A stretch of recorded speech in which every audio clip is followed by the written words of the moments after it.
sono le 2:40.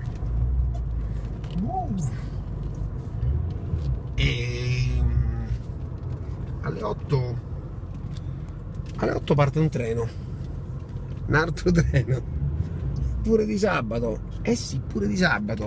Vai a lavorare? No, ma basta, no? Non volevamo fare gli eroi, non volevamo essere eroi, non volevamo essere santi, perché il santodromo per allenarsi io non l'ho ancora trovato. E quindi domani sono proprio contento, anzi oggi, perché vado in un posto che non conosco. Me ne vado a Lecce.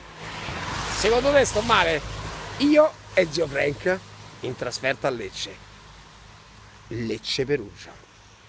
Gli dovremo romper culo. Tifo Lecce. È giallo-rosso. Ci gioca un nuovo amico mio. E viva la vita.